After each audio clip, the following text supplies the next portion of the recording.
Ketua DPP PDI Perjuangan Puan Maharani kembali ditetapkan sebagai Ketua DPR RI periode 2024-2029. Dalam pidato awal Ketua DPR RI, Puan mengajak seluruh anggota DPR RI untuk saling menghormati dan menghargai perbedaan.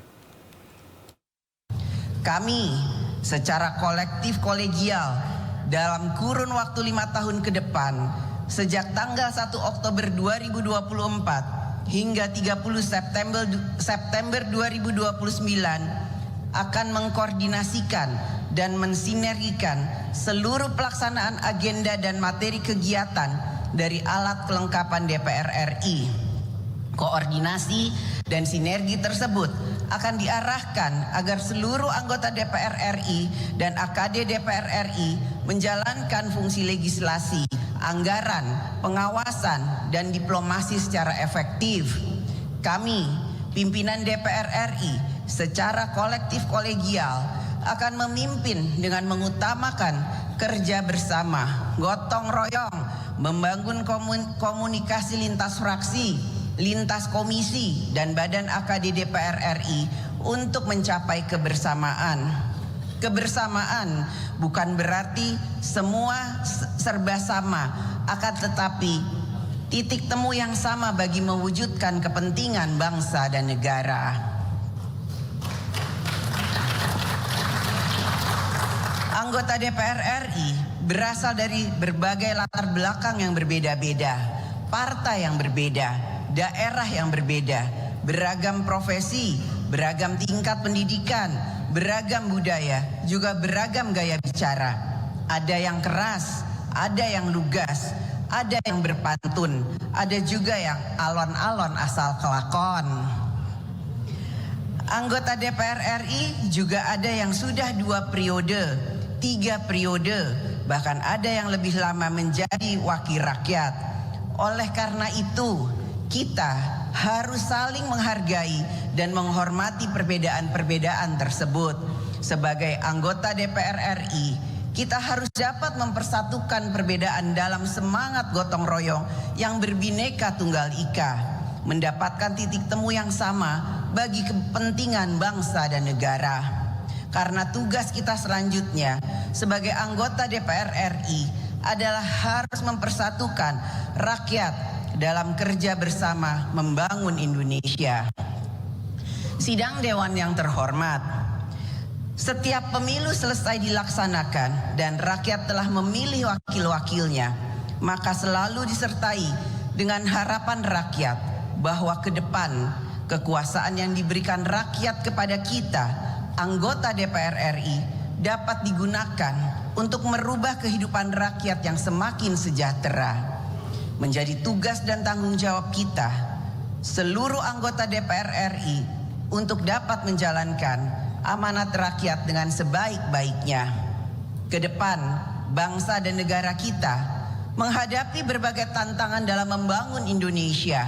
Kita memiliki sejumlah permasalahan struktural yang harus diselesaikan, antara lain masalah struktural kualitas sumber daya manusia, kedaulatan pangan, energi, industri nasional, UMKM, ketimpangan nasional, kemiskinan, dan lain sebagainya. Kita juga menghadapi ketidakpastian gejolak ekonomi global dan geopolitik global. Kita juga menghadapi perekonomian nasional yang masih dalam pemulihan. DPR RI melalui fungsi. Ya, pemirsa, lalu apa makna dalam pidato Puan yang baru saja kita simak, dan apakah lobi-lobi politik ini untuk mengakomodir di pemerintahan berikutnya? Kita akan membahas lebih dalam, pemirsa. Sudah ada bersama dengan kami pengamat politik Nyarwi Ahmad. Selamat malam, Pak Nyarwi. Selamat malam, Kevin. Baik, Pak Nyarwi, kalau melihat dulu sebelumnya secara holistik dari proses pemilihan atau pelantikan begitu ya dari DPR, DPD, dan MPR, secara keseluruhan Anda melihatnya seperti apa hari ini, Pak? Ya, tentu saya kira ini proses pelantikan yang istilahnya sesuai dengan yang seperti biasanya ya, adanya pakai undang-undang MD3 ya. Undang-Undang nomor nomor 7 kalau nggak salah 2019 ya, 2019. Yang itu 13 sorry, 2000 Undang-Undang 13 tahun 2019 yang itu perbaikan dari undang-undang sebelumnya ya, Undang-Undang nomor 17 tahun 2014. Ini berbeda dengan ketika pada 2014 yang lalu ya, ketika DPR dilantik, dan waktu itu kan kita lihat ya partai-partai yang mendukung pemerintahan Pak Jokowi itu koalisinya kan termasuk sedikit jumlahnya. Nah kalau hari ini kan kalau kita simak gitu ya, tampaknya konsensus para elit gitu ya untuk katakanlah mengelola DPR sebagai lembaga negara gitu. Saya kira ini berbeda dengan 10 tahun lalu ya. Ini hampir sama dengan 2019 ya. Jadi proses pelantikan berjalan mulus gitu, proses pemilihan berjalan mulus, baik ketua maupun wakil-wakil ketua. Memang sebelumnya sempat ada isu-isu ya, Kevin ya, apakah nanti Mbak Puan akan menjadi ketua DPR lagi apa tidak kan gitu. Mengingat bahwa pasangan koalisi PDI Perjuangan bersama P3 pada Pilpres kemarin itu kan calon yang diusung yaitu Mas Ganjar Pak Mahfud kan tidak terpilih atau kalah lah dalam pemilu. Nah pertanyaannya apa mungkin gitu ya, misalnya ketua DPR-nya misalnya itu dari partai yang tidak masuk dalam koalisi pemerintahan Pak Prabowo Gibran misalnya begitu. Tapi kan kita lihat hari ini tampaknya gitu para elit ya itu cukup jernih ya membangun konsensus gitu, dan tidak mengkhawatirkan juga gitu ya, karena di pimpinan DPR kan juga terjadi representasi dari partai-partai ya yang berkuasa di DPR RI atau di parlemen. Kalau kita lihat kan itu sudah menjadi tradisi sebelumnya ya, wakil-wakil dari ketua DPR itu kan representasi dari partai-partai sebelumnya juga sama ya, ada dari Golkar, ada dari PKB juga gitu ya, kemudian juga ada dari Nasdem gitu ya. Nah hari ini kan komposisinya juga sama, selain dari Gerindra gitu ya, kemudian dari Golkar, dari Nasdem, dan juga dari PKB kan gitu ya. Hanya berbeda kan beda komposisi orang saja kan. Yang tetap kan cuma satu, Pak Sufmi Dasko Ahmad gitu ya. Yang personel yang lain gitu ya, yang dari partai-partai tersebut yang 3 tadi itu kan digantikan, maksudnya tokoh-tokohnya berbeda ya. Yang sebelumnya misalnya pada periode 2019 itu kan awal-awal wakil ketua DPR kan Pak Aziz Samsudin, kemudian Pak Aziz kena kasus, kemudian digantikan oleh Pak Ludwig Freddy Paulus gitu ya. Nah sebelumnya wakil ketua DPR untuk dari PKB itu kan Pak Muhaimin Iskandar. Nah ini hari ini digantikan oleh Kang Cucun Ahmad Samsurizal. Nah sama sebelumnya Nasdem itu Pak Rahmat Gobel, nah itu digantikan Pak Saan Mustafa. Jadi saya kira proses pemilihan maupun pelantikan gitu, saya kira tidak ada kendala-kendala yang berarti ya terkait dengan pimpinan DPR gitu. Dan saya kira ini wajar ya, termasuk pimpinan wakil ketua dan pimpinan itu kan harus merepresentasikan ya partai-partai yang terpilih atau partai-partai yang mendapatkan suara ya, termasuk suara besar di proses pemilu kemarin. Dan fungsi DPR itu kan fungsi representasi. Nah, cuma kadang-kala memang seringkali kan ini juga harus disesuaikan ya, dalam artian begini, fungsi check and balances, fungsi pengawasan ya, saya kira itu termasuk regulasi, termasuk legislating, itu kan juga fungsi-fungsi penting yang dimana struktur dalam DPR itu nantinya saya kira juga harus mengimbangi. Nah, mungkin yang menjadi PR ya, komposisi DPR kali ini itu kan nantinya ketika terjadi perubahan ya dalam struktur kabinet dalam pemerintahan Pak Prabowo yang menterinya berjumlah banyak, bertambah 44, kemudian di masa sebelumnya kan hanya 34 ya, dan menteri koordinator itu kan juga bertambah ya. Sementara kalau kita lihat keberadaan struktur dari wakil ketua DPR itu kan kita tahu membidangi beberapa bidang ya. Yang hari ini kalau kita lihat itu sama dengan bidang sebelumnya, ada empat bidang ya. Bidang politik keamanan, kemudian bidang ekonomi keuangan, bidang industri pembangunan, bidang kesejahteraan rakyat. Dan struktur ini tampaknya nggak berubah juga ya. Dan saya kira juga ini mungkin akan di dalam struktur pemerintahan Pak Prabowo, Kementerian Koordinator kan bertambah ya. Nah pertanyaannya bagaimana mungkin ya dalam pengelolaan kelembagaan DPR itu nantinya bisa lebih efektif ya, melayani atau menjalankan fungsinya ya, 3 fungsi utama paling tidak ya, legislasi, ya, undang-undang, regulasi itu, kemudian juga pengawasan, dan juga kemudian Anggaran. mungkin memberikan masukan-masukan beberapa tugas-tugas yang lain. Nah, ini yang saya kira menjadi PR ke depan, termasuk mengisi ya struktur kelembagaan berikutnya. Di sana kan kita lihat ada badan ya, badan-badan juga banyak dalam DPR ya, mulai dari badan legislasi gitu, badan anggaran gitu, belum lagi komisi-komisinya. Yang itu saya kira juga harus diisi, dan kita tahu kemarin kan juga muncul apakah akan memunculkan menambah ya nama komisi dan struktur komisi di DPR, karena harus juga menyesuaikan dengan mitra kerja. Di sini adalah kementerian-kementerian yang nantinya akan dibentuk oleh pemerintahan Prabowo Gibran. Itu kira-kira Kevin ya. Pak Nyarwi, kalau dilihat dari pemilihan atau penetapan dari pimpinan DPR ini nampaknya tidak ada gejolak-gejolak panas yang terjadi, baik dari sejumlah partai politik yang menjadi pimpinan DPR RI. Apakah memang ini merupakan salah satu sinyal bahwa ini untuk memuluskan pemerintahan berikutnya atau lobby-lobby politik, Pak Nyarwi? Ya, ini plus minusnya ada ya, Kevin ya. Bisa dibilang berkah juga bisa, dibilang kondisinya ini juga bisa ya.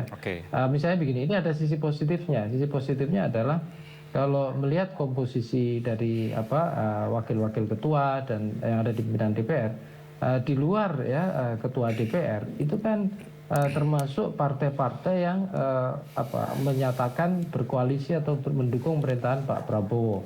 Ya, Pak Adis Kadir yang merepresentasikan Golkar, misalnya Golkar itu, dan Pak Supri Dasko Ahmad itu kan bagian dari KIM, Koalisi Indonesia Maju ya.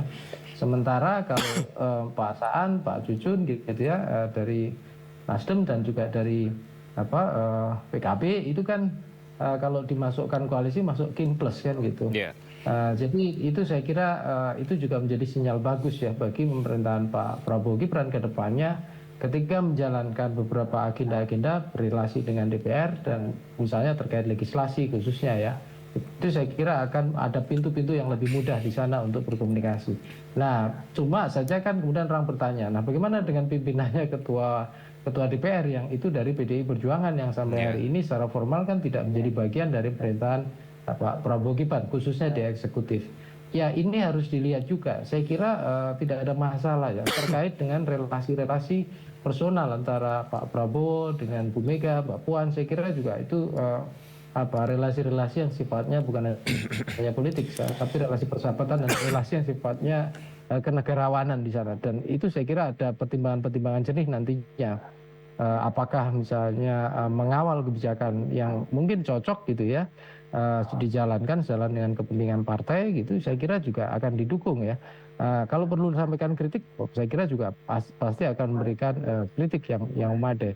Saya kira dengan komposisi ini DPR ke depan ya cukup aman lah bagi pemerintahan Pak Prabowo Gibran. Tetapi kemudian kan orang bertanya, jangan-jangan DPR ini nantinya akan menjadi stempel saja kan gitu.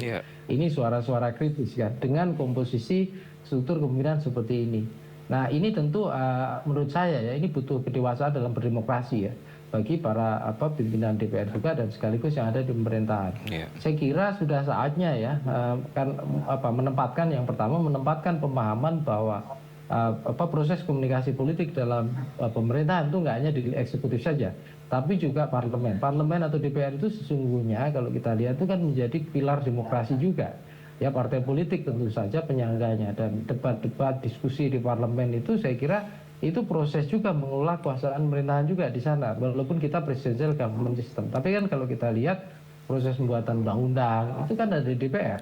Ya, proses aspirasi bagaimana suara-suara rakyat kemudian bisa diakomodasi itu salah satunya juga di DPR ya. Nah, di sini saya kira perlu juga ya memperkuat positioning DPR, trust DPR gitu, image DPR, sehingga gitu ya mendapatkan kepercayaan lebih kuat dari masyarakat. Bagaimana kinerja DPR itu lebih terlihat juga. Ya, selama ini bisa jadi kan kalau kita lihat masyarakat kita pada umumnya memahami pengelolaan kekuasaan itu kan hanya dari eksekutif, padahal sesungguhnya prosesnya juga berlangsung di legislatif. Dan mungkin juga karena di DPR itu banyak tokoh-tokoh hebat gitu ya, sehingga tidak muncul satu figur yang dominan ya menguasai panggung ya saya kira juga DPR perlu menjadi panggung ya, kiprah-kiprah para politisi juga untuk menunjukkan perannya di mata masyarakat. Biasanya kan muncul atau DPR itu menjadi perhatian kalau ada isu-isu tertentu ya, entah dari pansus gitu ya, yang mengevaluasi kinerja menteri misalnya gitu, atau kepala pimpinan badan lembaga gitu ya, atau bahkan isu-isu negatif menyangkut anggota atau perilaku gitu ya DPR. Nah, sudah saatnya juga tentu good news is good news gitu loh. Jadi berita baik dari DPR itu juga menjadi berita baik, bukan bad news, good news gitu loh. Bukan berita yang buruk yang kemudian akan menjadi berita kan gitu, atau menjadi perhatian dari masyarakat. Nah, ini saya kira tantangan-tantangan ya bagi DPR juga ya, untuk mengelola ya proses manajemen komunikasi politiknya secara baik ya. Di sana saya kira, Kevin. Baik, Pak Nyarwi, tadi Anda juga sempat mengatakan terkait dengan adanya penambahan komisi di DPR. Ini kan juga berdasarkan dari Undang-Undang Kementerian Negara, juga ini nampaknya akan berpengaruh kepada Undang-Undang MD3. Pak Nyarwi, Anda melihatnya seperti apa? Emang sengaja tidak ditampilkan atau seperti apa, Pak? Ya, saya kira sinkronisasi kinerja-kinerja lembaga negara itu penting supaya menjadikan proses proses pengelolaan kekuasaan dan pemerintahan yang efektif. Itu satu. Yang kedua juga proses demokrasi di dalam pengelolaan kekuasaan itu juga terjaga di sana, dan tidak bisa berjalan sendiri-sendiri. Misalnya desain ya kementerian lembaga negara itu saya kira juga itu harus kompatibel ya dengan struktur yang ada di parlemen DPR. Karena apa? Karena fungsi dari DPR itu yang kita sering dengar ya, itu kan check and balances itu. Dia menjadi mitra juga ya dari lembaga eksekutif. Sebaliknya ya, lembaga eksekutif itu juga tidak bisa berjalan sendiri karena kita negara demokrasi ya, tanpa adanya peran dari DPR dan struktur-struktur lembaga yang ada di DPR maupun termasuk anggota-anggota DPR di sana. Jadi saya kira dua-duanya itu dibutuhkan ya untuk mengelola kekuasaan negara, pemerintahan, dan sekaligus menjaga proses demokrasi kita. Supaya apa? Suara-suara masyarakat itu juga terakomodasi ya. Suara-suara publik juga bisa terartikulasikan secara kelembagaan dalam sebuah sistem yang lebih baik. Karena kalau enggak ya Kevin ya, itu kan kemudian gitu itu sering muncul isu-isu yang kemudian menjadi gerakan-gerakan ekstra parlementer atau katakanlah menjadi isu-isu yang kemudian berkembang ya, misalnya demonstrasi di jalan dan seterusnya gitu. Yang sebenarnya kalau ya itu hak masyarakat ya, tetapi ada baiknya gitu ya, sebelum isu itu berkembang gitu, DPR lebih responsif, lebih mengantisipasi juga sebagaimana juga lembaga eksekutif. Jadi salah satu tanggung jawab ya dalam kelembagaan demokrasi itu kan responsibility, itu prinsip responsibility ada juga di sana. Tanggung jawab juga gitu, selain bicara akuntabilitas ya dalam pengelolaan kekuasaan. Nah, ini tentu ke depan dengan agenda-agenda besar ya pemerintahan Pak Prabowo Gibran, dengan berbagai yang kemarin disampaikan ya, janji-janji dalam kampanye dan juga target-target ingin menjadi negara maju yang bisa melompat gitu, mengatasi berbagai beban-beban ekonomi, potensi krisis dan guncangan geopolitik global. Saya kira struktur yang kompatibel di kedua-duanya itu diperlukan, dan tidak ada masalah juga misalnya penyesuaian itu harus dilakukan ya, baik di dalam struktur misalnya penambahan komisi, kelembagaan, badan-badan yang ada di DPR, karena itu juga penting untuk memperkuat ya kelembagaan dan fungsi serta kinerja dari parlemen, supaya parlemen itu juga kinerjanya makin terlihat di mata masyarakat, supaya masyarakat juga makin sadar bahwa entitas penting dalam demokrasi kita dan dalam pengelolaan pemerintahan dan politik di negara kita itu salah satunya yang vital juga salah satunya parlemen, tidak hanya eksekutif saja. Itu kira-kira, Kevin. Baik, nanti kita akan nantikan ya Pak Nyarwi, karena Anda sampaikan penambahan komisi itu penting untuk bisa menjaga sinkronisasi dan juga demokrasi di DPR. Kemudian saya akan bertanya lebih lanjut terkait dengan banyak wajah-wajah baru di anggota DPR ini, terutama dari kalangan artis. Namun tahan sejenak Pak Nyarwi, saya akan bertanya terkait lebih lanjut bagaimana tanggapan ataupun pandangan Anda terhadap dengan para anggota dewan, para artis ini. Pemirsa, kita harus jeda sejenak, tetaplah bersama kami di Breaking News.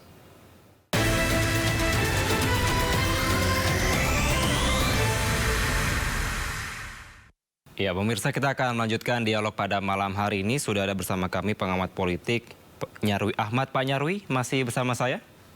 Ya, Iya. Kevin. Pak Nyarwi, menyambung pertanyaan saya tadi bahwa pada saat ini banyak anggota dewan yang terpilih ini berasal dari kalangan para artis atau public figure. Ini banyak tadi statement yang disampaikan juga ingin berada atau dipilih di Komisi 10 yang berkaitan dengan pendidikan dan juga industri musik. Tapi kalau Anda melihat secara holistik Pak Nyarwi, kira-kira seperti apa memang peluang mereka dan juga bagaimana mengemban tanggung jawab rakyat di pundak mereka terkait dengan menjadi anggota dewan ini? Ya, saya kira tentu ya para artis itu ketika masuk di panggung politik mau tidak mau ya harus beradaptasi ya. Ya. Karena panggung politik itu kan berbeda ya, Kevin, dengan panggung hiburan. Saya pernah menulis artikel di sebuah jurnal nasional. Saya sebut teorinya namanya celebrification of celebrity politician. Oke. Ya, itu kira-kira bahwa saya kira ada kondisi yang menjadikan artis itu memang punya peluang gitu ya untuk menjadi politisi karena dia populer kan gitu. Memang tidak semua artis gitu ya karena popularitasnya itu bisa kemudian terpilih gitu ya. Karena apa? Karena di sini juga ada dua variabel. Yang variabel pertama itu biasanya terkait dengan apa artis itu sendiri, yang kedua pemilihnya. Artis yang terpilih itu biasanya kalau dia mampu mengkonversi popularitasnya itu menjadi daya tarik yang sifatnya efektif. Yang itu kemudian bisa menjadi pendulang mesin suara ya bagi dirinya maupun bagi partai. Nah yang kedua bagi pemilih ternyata tidak semua dapil itu ramah artis, itu dari sisi elektoral ya. Nah, kita lihat ya salah satu daerah wilayah yang sangat ramah terhadap artis dalam catatan saya itu Jawa Barat. Ini kalau kita lihat aja, ini kan sekarang 24 yang terpilih ya. Pemilu sebelumnya 2019 itu 14 yang terpilih. Ya, khusus untuk Jawa Barat ini jumlahnya besar sekali, banyak banget. Di dapil 1 Jawa Barat itu aja lebih dari 3. Ya, belum lagi dapil-dapil Jawa Barat yang lain ya, kayak Denny Cagur itu dapil Jawa Barat 2 gitu ya. Kemudian Farel gitu, itu Jawa Barat 7 dan lain-lain gitu. Ada Ahmad Dhani juga Jawa Timur, tapi Jawa Timur hanya sedikit 3 kalau nggak salah 3 dapil. Ya, itu saya kira di Jawa Timur aja dapil 1 itu ada 2 ya, Ahmad Dhani, Arzetti Bilbina itu dapil 1. Nah, di Jawa Timur 3 itu ada Dina Lorenza ya seperti itu. Jawa Tengahnya sedikit hanya 2 ya, Jawa Tengah yang 4 itu sama Jawa Tengah 10 ya. Nafarubah itu Magelang ya. Kemudian Ashraf itu Jawa Tengah 10, Pekalongan dan kanan kirinya ya Pemalang itu. Nah, kalau kita lihat tentu saja itu kemampuan representasi ya, bagaimana dia mampu menarik pemilih. Nah, seringkali PR ini harus berlanjut ketika di DPR bagaimana. Kemarin-kemarin pengalaman periode sebelumnya itu juga banyak artis yang juga saya kira berusaha memperjuangkan ya aspirasinya. Tadi misalnya Ahmad Dhani atau Dhani Prasetyo tadi kan salah satu aspirasinya kan memperjuangkan di industri musik. Itu pernah disampaikan oleh Arman Maulana kalau nggak salah ya, bukan Arman, yang dari Jawa Timur, mantan suaminya Mbak Krisdayanti itu. Dan juga ada Mbak Krisdayanti sebelumnya juga di DPR yang kemarin itu. Nah itu Anang Hermansyah, sorry. Nah itu juga berusaha untuk memperjuangkan itu. Tapi pertanyaannya seberapa itu bisa diwujudkan, misalnya begitu. Nah itu kan butuh kemampuan skill politik, ya butuh kemampuan mengelola relasi-relasi dan jaringan politik di parlemen maupun mengartikulasikan ya ide-idenya itu menjadi kekuatan politik yang bisa masuk legislasi seperti itu. Dan di situ saya kira butuh upgrading ya skill para selebriti ya, para artis itu, karena menjadi politisi itu berbeda dengan menjadi selebriti ya. Tidak semua selebriti itu mampu gitu kemudian bertransformasi menjadi politisi berpengaruh. Saya pernah menulis itu di jurnal saya, artikel yang saya tulis di jurnal itu ya.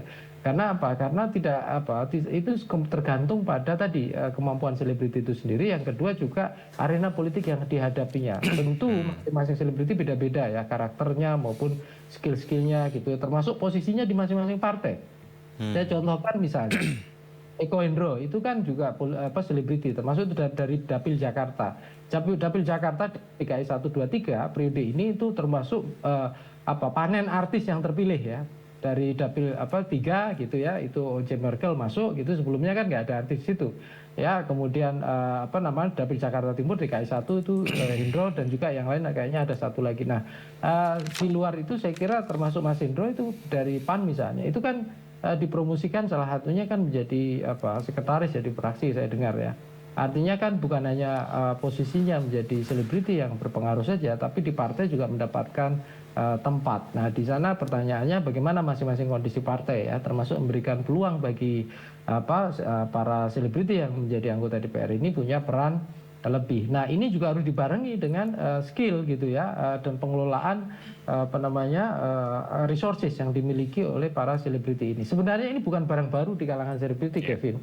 Kenapa? Karena para selebriti ini biasanya dia sudah punya manajer selebriti ya, selebriti manager yang kadangkala itu kan bisa dari temannya, keluarganya, atau dari orang-orang yang dipercaya. Sebenarnya gitu ya, ketika bertransformasi menjadi politisi, itu juga dibutuhkan manajer juga sebenarnya, tapi berbeda tentu saja skill dan karakter yang dibutuhkan. Nah, DPR itu memfasilitasi itu, ya. Kenapa? Setiap anggota DPR itu punya staf ahli atau tenaga ahli yang itu paling nggak tahu saya ada 5, belum lagi yang lain. Dan itu secara di undang-undang Suduk itu juga diatur dan itu bisa dikelola dengan baik sebenarnya ya, untuk mengelola resources yang dia punya. Ya, kemudian menjadikan posisi yang dimilikinya DPR itu menjadi posisi strategis. Kayak tadi itu misalnya keinginan memperjuangkan misalnya masuk ke Komisi Pendidikan gitu ya. Komisi 10 kalau sekarang, bisa juga masuk ke Komisi Seni Kreatif dan lain-lain, atau mungkin di sektor komisi yang lain ya.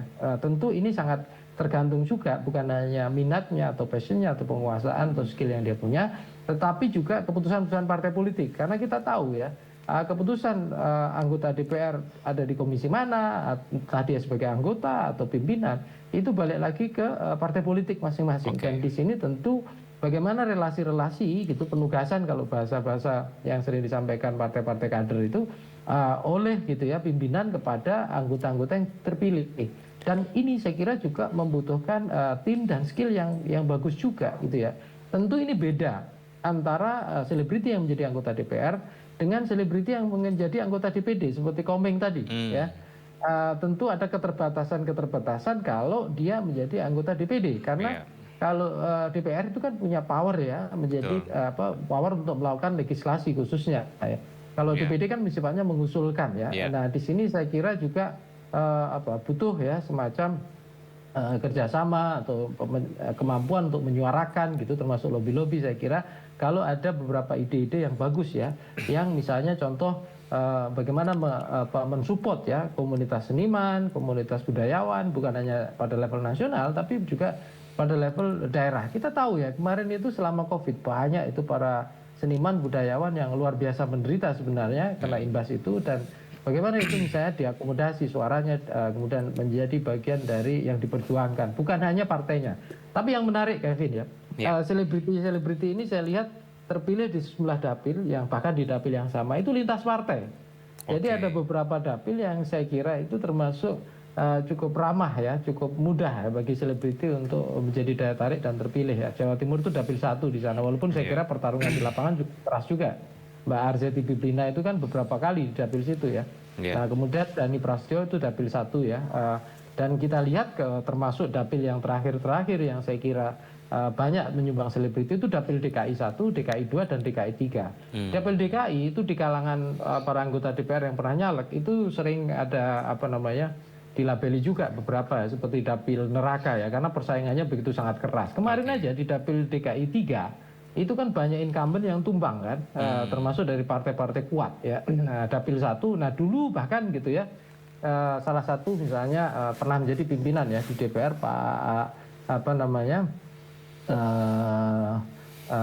saya lupa namanya, yang dari Demokrat itu juga dapil 1, dapil DKI 1 kalau nggak salah, beliau juga tumbang juga. Jadi persaingan di dunia di panggung elektoral khususnya di level pemilih di wilayah-wilayah itu memang cukup keras gitu, dan kemudian salah satunya partai juga tertolong sesungguhnya gitu untuk dengan adanya para selebriti ya. Sebagai contoh PDI Perjuangan misalnya itu di dapil DKI 3 Jakarta Selatan itu kan 2 incumbentnya tumbang ya, Mas Hinton sama satu lagi Pak Eriko Sutarduga, dan itu ada Once Merkel yang masuk di sana kan. Jadi memang artis juga salah satu sisi lain juga menjadi bisa berperan ya menyelamatkan kursi partai di dapil-dapil itu. Tetapi tentu saja itu tidak cukup.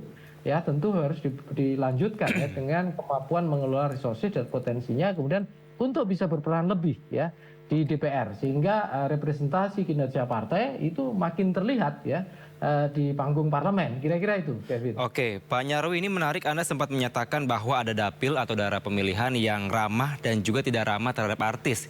Yang ramah salah satunya tadi dapil Jawa Barat. Ini berarti juga berhubungan dengan popularitas dari para artis itu sendiri. Tapi seperti apa nanti untuk bisa bekerja di sebagai anggota dewan, karena kan memang pengalamannya pun juga tentu berbeda. Mungkin kalau di dunia kesenian atau kebudayaan sudah banyak pengalamannya, tapi untuk sebagai anggota legislatif ini baru pertama kali. Apa yang bisa dilihat dan juga menjadi publik bisa percaya kepada mereka kira-kira, Pak Nyarwi? Ya, bukan saya kemudian tidak bersikap kritis ya. Coba kita mulai dari positive thinking saja atau berpikir positif ya. Anggap saja misalnya ada yang mengatakan bahwa sejumlah artis itu tidak kompeten. Ya, kita kan sering dengar itu. Ya. Tapi kita coba aja berprasangka bagus ya, atau berprasangka baik kepada para artis itu. Paling tidak kan mereka sudah mendapatkan dulu ya, mendapatkan kepercayaan rakyat, mendapatkan suara terpilih melalui partai yang mengusungnya gitu. Nah, langkah selanjutnya tentu saja adalah meningkatkan kompetensi, membangun tim mengelola resources di mana kinerja mereka itu bisa lebih bagus, tidak hanya untuk partainya saja, tapi juga untuk memaksimalkan kinerjanya mereka di DPR. Dan adanya regulasi-regulasi yang ada itu sudah memfasilitasi itu, Kevin. Misalnya contoh ya, DPR itu kan dia punya peluang untuk merekrut ya, staf ahli atau tenaga ahli itu minimal 5 orang kalau nggak salah, kurang lebih 5 orang ya setahu saya. Nah, belum lagi kalau dia mau mengembangkan tim-tim yang lain. Itu contoh, belum lagi kemudian koordinasi kerjasama dengan tim-tim yang juga ada di fraksi maupun di partai. Nah, ini kan salah satu cara juga saya kira para selebriti untuk bisa mengintegrasikan dirinya dengan kemudian lingkungan politik dan juga bisa mengelola sumber dayanya lebih baik. Makanya di sana dituntut adaptasi tentunya ya. Adaptasi ini banyak ya, adaptasi termasuk mengupgrade kemampuan, sense politik gitu ya. Termasuk juga kemampuan retorika ya. Saya kira dalam politik kan membutuhkan retorika dan argumentasi ya. Public speaking itu hal yang biasa di kalangan selebriti, tapi public speaking untuk politik itu berbeda gitu ya. Karena berargumen, rapat, debat itu berbeda ya. Kemudian ketika tampil di panggung hiburan. Nah, di sini juga butuh adaptasi gitu ya. Nah, adaptasi yang lain termasuk penguasaan materi-materi yang terkait dengan komisi-komisi. Saya kira itu tidak ada masalah. Kenapa? Karena juga bisa bekerja bersama dengan tim kan. Tim yang disiapkan ya, paling enggak begini, para selebriti ini kan sudah terbiasa bekerja dengan para manajer. Cuma bedanya adalah manajer selebriti itu kan biasanya mengelola masing-masing selebriti itu untuk di panggung hiburan. Nah, ini adalah manajer yang dia mengelola gitu ya di dalam panggung politik. Ya, saya kebetulan mengajar mata kuliah kajian selebritas, itu mata kuliah sudah lama 2017 di UGM. Itu memang kita salah satunya ya mengkaji bagaimana sesungguhnya para selebriti ini bermetamorfosis gitu ya, termasuk sebenarnya bagaimana selebriti ini juga bisa mengelola resources yang dimilikinya. Jangan salah, popularitas itu resources ya. Kemudian para sosial atau afeksi yang sifatnya dari penggemar itu juga sumber daya, tidak semua orang loh kemudian bisa disukai, bisa jadikan referensi. Nah, ketika menjadi referensi dia kan menjadi figur publik, menjadi tokoh publik, dan ketika menjadi tokoh publik dia menjadi role model. Dan ketika menjadi role model tentu ada power, ada power, affective power yang dia punya atau power afeksi.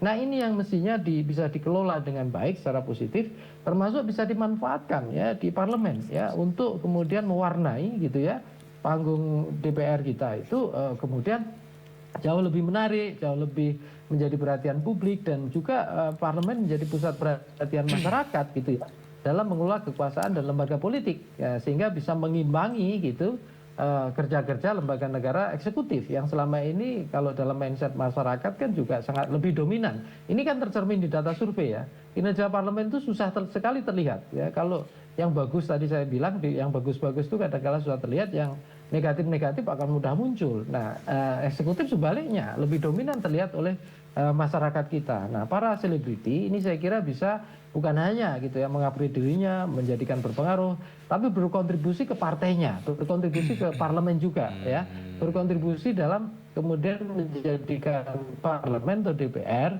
itu panggung politik yang juga menjadi referensi masyarakat, sekaligus image tentang parlemen itu bisa menjadi lebih positif ya, lebih baik ya. Tentu di sini ada tantangan ya, Kevin.